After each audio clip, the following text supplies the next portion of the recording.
Are you concerned about breastfeeding after being sexually abused and how this might affect your breastfeeding relationship? I'm Dr. Diana Sjostrom. I am a clinical psychologist and licensed marriage family therapist. My specialty is understanding sexual trauma.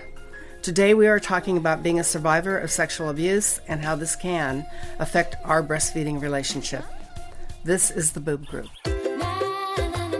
Breast milk, it does a baby good. Silly daddy, boobs are for babies. I make milk. What's your superpower? If my breastfeeding offends you, put a blanket over your head. Dairy diva. Don't be lactose intolerant. Nursing nature's own breast enhancement. Meals on heels. Whoever said there's no use crying over spilled milk never had to pump. Breast milk. All udders are inferior. Whatever your point of view, we're here to support your breastfeeding goals. We're the Boob Group, because mothers know breast. Welcome to the Boob Group, broadcasting from the Birth Education Center of San Diego. The Boob Group is your weekly online, on-the-go support group for all things related to breastfeeding. I'm your host, Leilani Wild. I'm also an IBCLC and owner of Leilani's Lactation and Doula Services. If you are a busy mama who is always on the go, we encourage you to download the free Boob Group app available in the Android, iTunes, and Windows Marketplace. You can also download our new network app so you can listen to all the shows we produce, including the Boob Group. And if you want more great breastfeeding information week after week, consider joining our club. You'll get bonus content, transcripts, discounts from our partners, and more. Visit our website at newmommymedia.com for more information. Now, Sunny is going to tell us about how you can be part of the Boob Group. All right. Hi, everybody. So the Boob Group has a Facebook page. We also have a Twitter page that you guys can join us and be part of. New Mommy Media has an Instagram page, and I always take a bunch of photos as we're recording our episodes, and I'll put them up there. So if you're ever curious what we all look like here in the studio, be sure to check that out. There's a couple segments that you guys can participate if you want to be part of the actual Boob Group podcast. So we have a segment we do called Boob Oops, and it's where we share our funny breastfeeding stories, pumping stories as well. You can recommend an app for us to discuss on the show, and you can also ask our experts any questions you want regarding breastfeeding or even just being a new parent in general. So if you go to our website, newmommymedia.com, it has all of our experts there. For any of our segments, you can submit via our website. Just go to the contact link, and there's also a way for you to ask your questions via voicemail or submit your experiences via voicemail. All of that information is on the website. Today in our studio, we have Kristen. Hi, I'm Kristen. I'm 29 years old. I'm a birth doula and postpartum doula, and I'm also the mother of 3 kids, ages 5.5, 3.5, and 2. And she's also the host of the Newbies podcast, which is our newest podcast here on the New Mommy Media Network. Yay. Yay. And on the phone, we have Nikki. Hi, I'm Nikki. I'm 31 years old. I'm a stay-at-home mom with 2 children, a 2.5-year-old daughter and a 7-month-old son.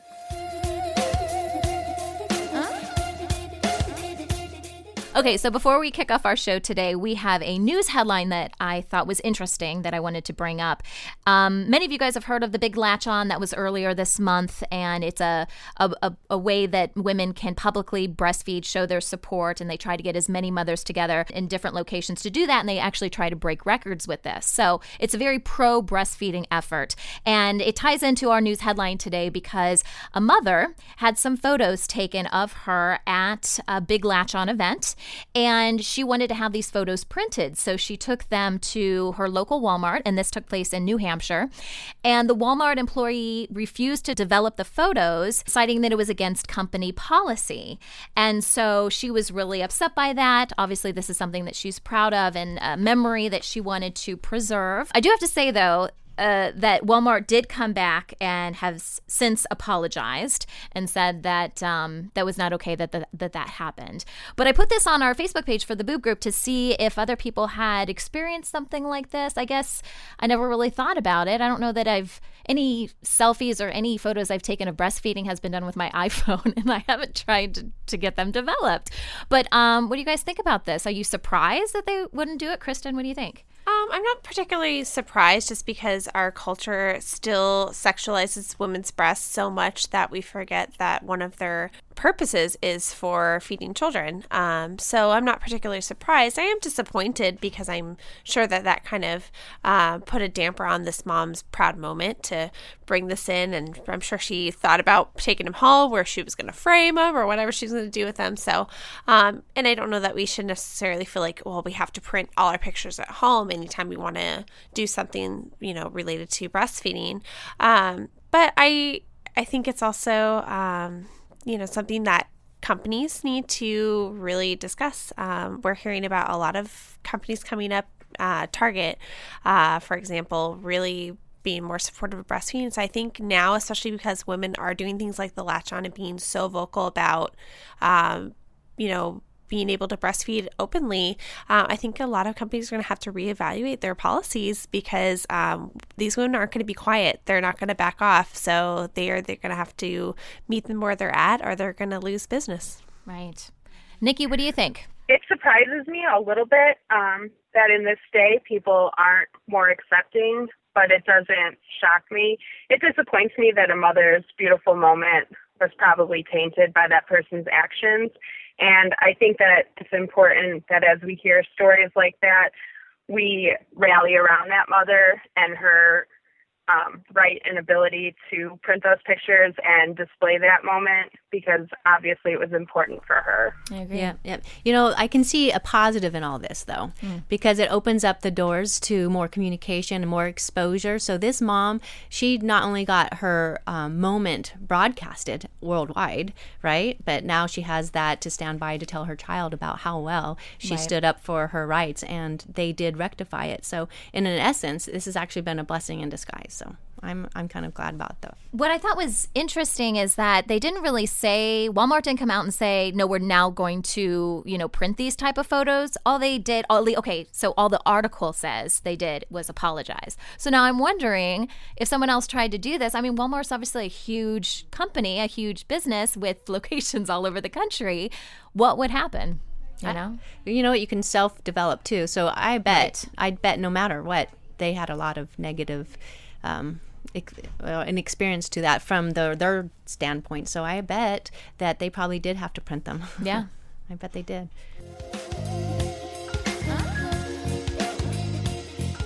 Today on the Boob Group, we're discussing the effects of being a survivor of sexual abuse and breastfeeding.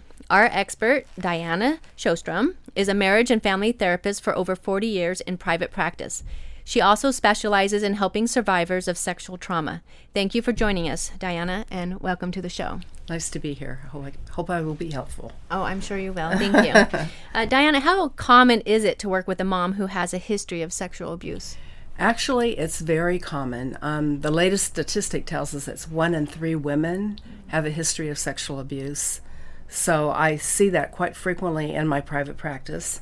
And since birth and breastfeeding is the very essence of our sexuality, if your sexuality has been violated in any way, it will most often affect your breastfeeding experience. Mm-hmm. Do they often experience PTSD? Frequently. Yeah. In fact, most of them, when they look back through their history, do talk about the inability to sleep or to have anxiety or flashbacks, which we'll talk about in a minute, the types of flashbacks. Okay. And so that's what they present with is anxieties and phobias and different types of traumas. Nikki, did you experience sexual abuse as a child or as an adult? I was sexually abused as a child and raped as an adult. Oh, my. And did it affect your desire to breastfeed prior to giving birth or with that first latch? I had absolutely no desire to breastfeed. I was very vocal about the fact that I was not going to breastfeed. I brought formula to the hospital with me because I didn't want to breastfeed. I made it clear to every nurse, every doctor, every person in the delivery room, my husband. Everybody knew there was not a chance in the world I was going to breastfeed. What about you, Kristen? I had sexual trauma as a young child, around 4 or 5 years old, and then I also was assaulted by a high school boyfriend when I was 16. And how about you? Did it affect your desire to want to breastfeed? It did. When I was pregnant with my first child, I was very, very fearful of how I was going to feel about even trying to breastfeed her, because at that point in my life, that was an exclusively sexual part of my body. And I just could not imagine having any sort of different association with that part of my body, especially for the purpose of feeding my child. So, I was definitely very, very nervous about how that was going to play out when she was born. Yeah. Yeah. I also had some experiences that as a child, and I remember my first latch, and it was an emotional moment, I believe, but I was so empowered about breastfeeding that it kind of it kind of covered up some of what I was feeling internally, and I didn't voice it, but I was feeling it emotionally. And so it was an internal battle that I remember feeling. Diana, can breastfeeding trigger flashbacks? Yes, it can, because the most intimate you'll ever be is between mother and baby.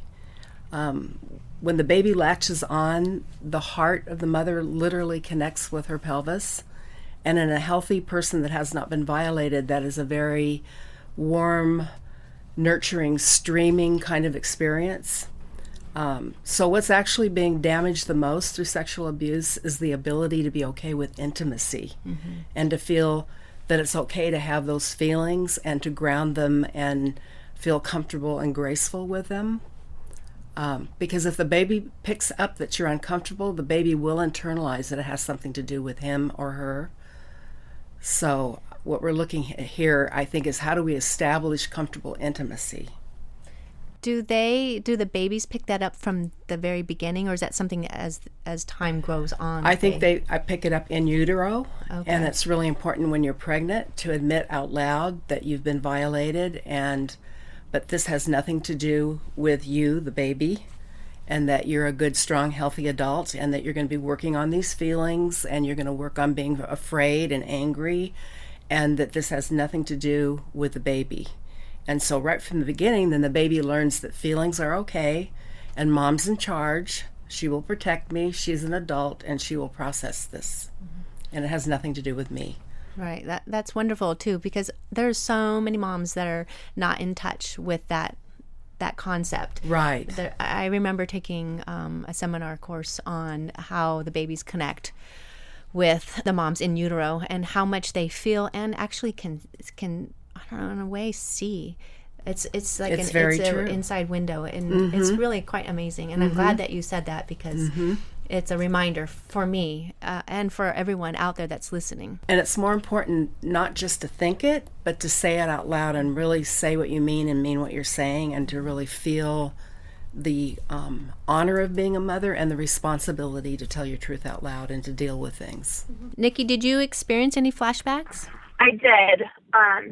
The first time my daughter latched on, like I said, was not a moment I anticipated or planned for. I planned exactly the opposite, but she was born not breathing, so they took her away. And when they brought her back, I don't know exactly what happened in me. I can't really tell you about that exact moment, what was going on, because it's so surreal to me even to this day. But they put her on me to do skin to skin, and something in my heart just said, this is what's right, this is what's supposed to happen. And she did the breast crawl, crawled up and latched on. And I can tell you that I think in that moment, the 29 years of hurt and pain that I had been carrying around, some very small part of it, but a very important and significant part of it, was healed in that moment. And it wasn't always smooth sailing, and it still isn't always smooth sailing. In the weeks after she was born, I experienced intense flashbacks, especially in the middle of the night, because that's when most of my abuse happened, when I was a child. And I had to do a lot of grounding and work out a lot of techniques to help me stay in the moment and remind myself that she is my now and not my past. Mm-hmm.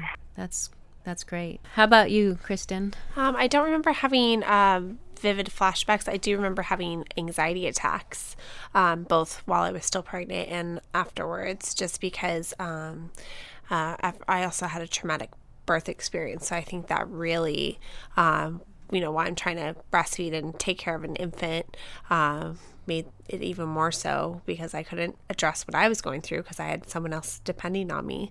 I think that's part of the problem when you have previous life trauma and you become a mother is you don't really get to compartmentalize. Everything just kind of happens all at once because there's no time to just take time for yourself and process what's happened to you and what is happening to you. So I definitely had anxiety attacks, and I actually remember vividly just crying on the floor with my husband and just, telling him what was coming back for me and why I was just so upset. But I actually did find some healing with breastfeeding. I was really worried that I wasn't going to want to do it or that it was going to feel like sexual, and it didn't feel like that at all. And I was able to breastfeed all 3 of my kids. I'm really glad that I got to have that relationship with them. Well, that's good. Do you know, or can you recall how long it took you to overcome those feelings? It kind of all just feels like a big blur, to be honest, that first year postpartum with each of my kids. But I think we struggled with our breastfeeding relationship for multiple reasons. But with my second and third child, it didn't feel like something that I had to force myself to do like it did with my first.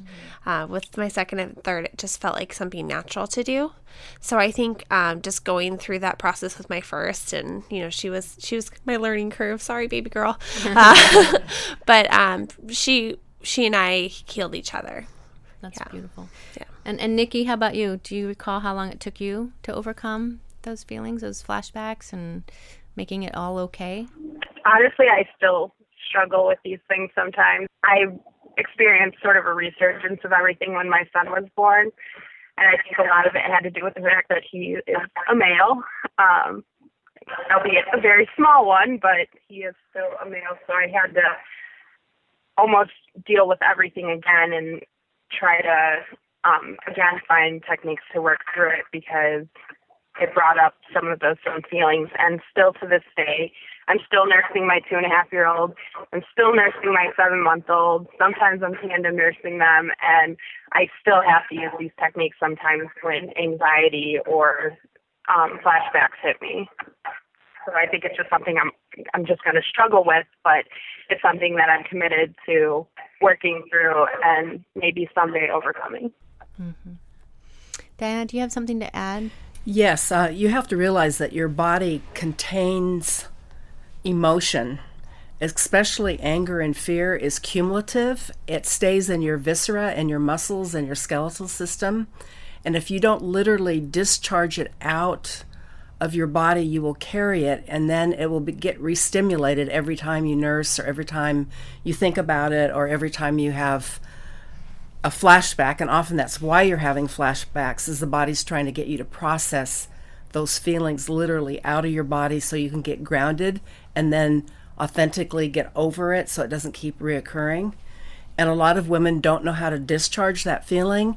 And the best thing I can tell you to do is to lay down on your bed and kick your legs up and down and breathe and just say, I hate being afraid, I hate abuse, or back off, or leave me alone, or whatever comes to you.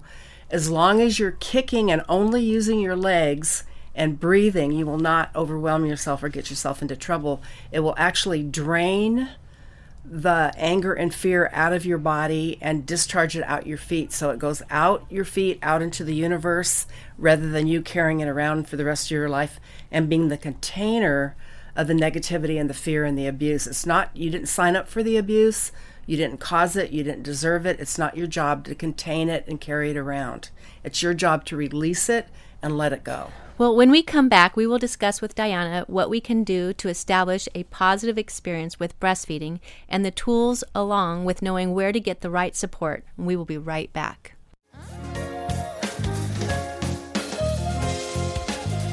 Welcome back to the show. We are here with Diana Sjostrom, and we're talking about how we can create a positive breastfeeding experience after being sexually abused. Diana, what are some of the ways that we can help a mom work through the struggle? You mentioned earlier about kicking and kind of releasing it, but are there medications or like maybe an explanation of what sensations are normal? Well, ideally, it's best to address these issues before you get pregnant, because then you could access different medications for anxiety attacks or for panic disorder. And also, when you're preparing your nipples for breastfeeding, you will get a big clue at those times if that's uncomfortable, if you get a queasy feeling in your stomach, and if you feel uneasy. And a big clue is if you pull your chin up and you stop breathing, there's a sign that something's about to bubble up in your memory that's really uncomfortable. And it's best then to address that, maybe by seeking counseling with a licensed professional, but you have to be really sure that that licensed professional specializes in sexual abuse and ideally has given birth and breastfed herself. It's usually not a good idea to see a male, because most often it's a male that violated you, and it's just too re-stimulating and very difficult. But I find the most help comes from other mothers and from self-help groups of women that have been violated. There's nothing more healing than to meet another victim and to have her be a partner in working through your feelings. Does that answer your question? Yeah, someone that has successfully gotten through it. Right. Or they're in the middle of working it through and feeling comfortable with it and having hope because they might be in a relationship with a therapist and working on it. Okay, maybe they're a few steps ahead of where you are. So. Because you don't want to re-abuse yourself by being with someone that's uncomfortable or questioning you or having a funny look on their face or an uneasiness in their body as they're trying to help you. Because it's simply, you get re-abused. And so now you've got a double problem. So it's really important to be very careful who you pick. It would be better to go to a massage therapist and get a deep massage and breathe, and knowing that she has had awareness of those issues and is comfortable with them, and just allow you to cry very deeply or to work on your feelings as you're being massaged. What about Reiki? Reiki's good. Bioenergetic analysis is good. Rolfing. It's also good to get EMDR or trauma releasing exercises, and people can look up to find out what those are, but it's a way of releasing post-traumatic stress disorder symptoms by working with the brain when you work with EMDR or TRE, which is trauma releasing exercises. Yeah, I've never heard of any of that. It's a very powerful way of working with PTSD. They're doing it a lot with the military. Oh, okay. And how long, or is it individually, how long it takes for someone to get that kind of help? Is it like one session or many sessions? I'll tell you what it depends on. The earlier the abuse, the more severe the trauma. The younger the child is, or the younger you were when you experienced the abuse, the bigger impact it has on your ability to trust, ability to understand, ability to process, ability to reach out for help. So probably as a rule of thumb, the younger the person is when they were sexually abused, the longer it will take. The older they are, the more they're able to cognitively understand and work things through. Interesting. I'm sure it has a lot to do with being not having a voice. I mean, you don't feel like you have a voice whether you're a child or an adult, but more so as a small child. Exactly. Nor the cognitive ability to understand what's going on. Right. Yeah, that makes sense. So I know that some people recommend using a nipple shield to kind of transfer the sensation of direct contact from breastfeeding from the baby's mouth to the breast. Do you ever recommend anything like that? No, because it's really about establishing an honest relationship with being intimate, and only to the level that you can feel comfortable with intimacy is it really good for the baby to breastfeed.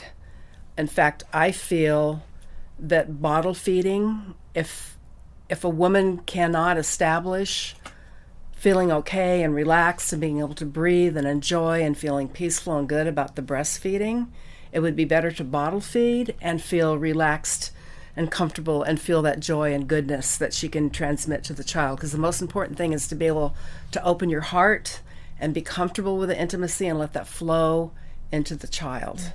In fact, research shows us the more comfortable we are with our bodies and our sexuality in a wholesome way, the more milk that we make. And it's, so it's about the relationship. It's not so much about, can I breastfeed and am I successful at producing milk and getting this job done. The concern should be with the baby and what they're experiencing with you. That connection. Because they will absorb what you're experiencing. Mm-hmm. Nikki, did you have any particular methods that worked well for you? I have done extensive therapy and basically been in therapy for 12 years. So I have a lot of grounding techniques that I used, and I sort of transferred that stuff over to breastfeeding. So a lot of rubbing my daughter's feet or smelling her head when I was starting to experience some of the things that I would experience when I was having a flashback, to remind myself that that was my daughter and not my abuser. I wore a rubber band around my wrist, and I wouldn't snap it to cause myself pain, but I would sort of put it, and it gave me something to focus on rather than the thoughts in my head. And honestly, just talking about it. I talked about it constantly in the beginning to anybody who was around or who would listen, because I needed to say, I feel this, or this is what I'm remembering in this moment, or this is how this is making me feel. And that was honestly probably the most helpful thing to me, is to be able to vocalize what I was going through and have people around me who understood. And even if they didn't know what I was going through, they listened and they were empathetic and they could take in that moment with me, and they didn't judge, and they didn't, make me feel bad or make me feel like what I was experiencing was wrong. So, and having people around me who knew my past. My husband already knew what had happened to me. My mother-in-law already knew what had happened to me. So when these things came up, it wasn't news to them. It wasn't, something shocking. They already knew. So I think they sort of anticipated this, despite my being adamant that I wasn't going to breastfeed. I think once I made the decision that I was going to, I think everybody around me expected that I was going to have some of these reactions. So it was really helpful to have supportive people around me who knew what I was up against and what had happened to me. Well, I have to say you're very brave, because I did not take that stance. I kept that to myself. Very few people, even to this day, even knew about my past history. So this is, for me, putting this episode together was kind of eye-opening and heart-wrenching all at the same time. And just listening to you gives me courage to open up more about that to other people. Kristen, how about you? Well, I would do therapy on and off since, I was in college. And my husband knows my past, but I don't really have more people outside of my marriage that I have shared this with, nor want to share it with. Just a few close friends and, of course, my spouse. But I feel like it's a lifelong thing. It's an ongoing process. I just take it when something triggers it. I try to just talk to my spouse about it. He's the only one I really feel safe, having that conversation with. It's interesting that Nikki mentioned that when she found out she was having a boy, that she was more concerned about that, because I remember the same exact thing when I found out my second child was going to be our first son. So that brought back a pretty vivid memory of my husband and I just really having a conversation about, I was so worried that my son was going to grow up to be an abuser just because he was a man. And he's obviously not. He's the sweetest little being you'll ever meet. But I also had an obsession with my kids' feet, and maybe that was totally subconscious, but I just love how sweet and innocent they are. And I just remember totally their toes curling around my fingers while we nursed. And so maybe less consciously than Nikki did, but I guess that was also my way of just treasuring that moment with my child. So I'm glad she shared that. Yeah, that's good. Yeah, I had 4 boys, and I guess I never really put any thought behind having the difference between a girl and a boy. So for me, it was always a little bit of a concern, and it did carry on through even the connection. I remember not being able to say, I love you. It was always third party. I used to always say, Mommy loves you. And it took me a while to connect that it was me as a person, that I was the one that loved him. And so connecting it, and maybe that was part of the separation for a while. But when I connected that and realized that, I think that's when things turned around for me, is becoming the I person instead of the third person. Yeah, good. Yeah. Diana, where can someone get the kind of support and help they need? Well, there's several places, and a lot of it depends on what you can afford. If you can find a good licensed therapist, whether they be marriage family therapy or a licensed clinical social worker or a psychiatrist or a PhD, just make sure that they specialize in women and understanding women's issues and sexual abuse. You can also contact women's centers and Jewish Family Services, Catholic Family Services, and ask if they have groups or individuals on staff that specialize in sexual abuse. They often do. Also, Mesa Vista Hospital has a cognitive structuring program for people that have been sexually abused. They have individual as well as group. And I still think that the self-help groups, maybe through a women's center of other victims that are in the group, creates an atmosphere of safety, and knowing that other people have experienced the same thing you have just helps you move along much quicker. Good. I completely agree with that. There's nothing more empowering than being in a room with survivors. There's just nothing that is more helpful than that. Like I said, I've been in therapy for 12 years, and I can tell you that the most helpful, quote-unquote, therapy did not come from professionals. It came from other survivors walking the same walk that I have. That's wonderful. Good. Well, thank you so much, Diana and Nikki and Kristen, for taking the time out to help other moms who might be facing these same fears, and knowing that they can find the right support and learn that they too can enjoy their breastfeeding relationship with their baby as well. And for our Boob Group Club members, our conversation will continue after the end of this show as Diana shares with us the best advice given to her and what advice she would give others. For more information about our Boob Group Club, please visit our website at newmommymedia.com.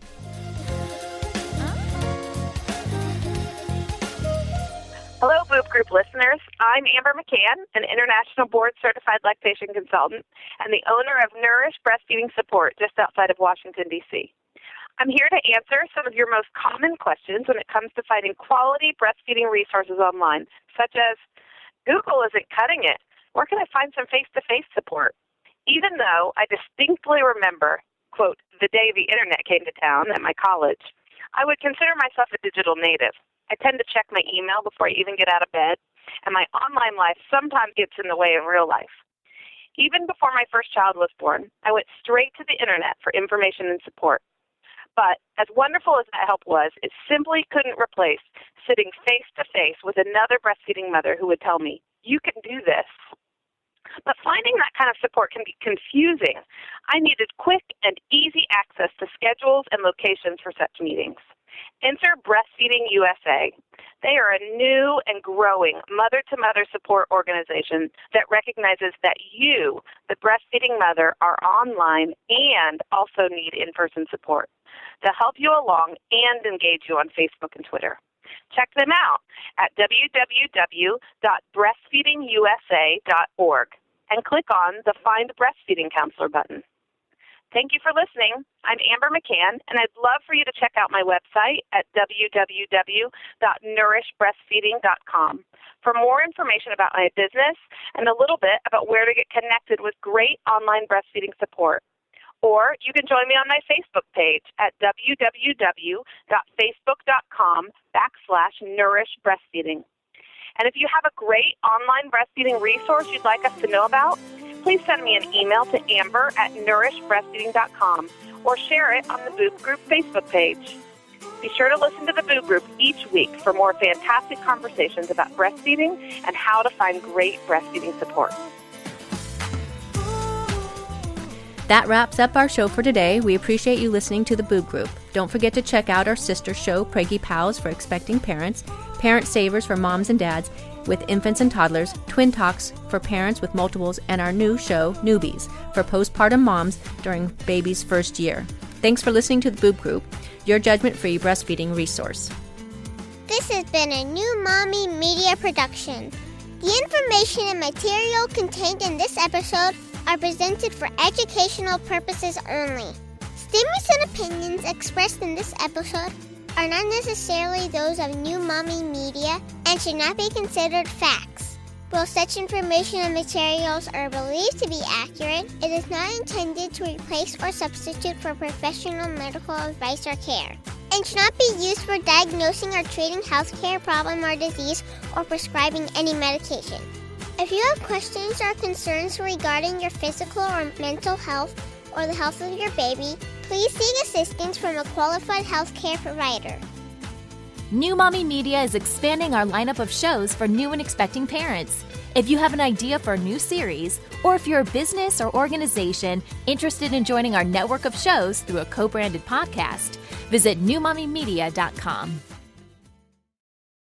Hey mamas, don't forget to check out Mighty Moms. It's our online community built for new moms just like you.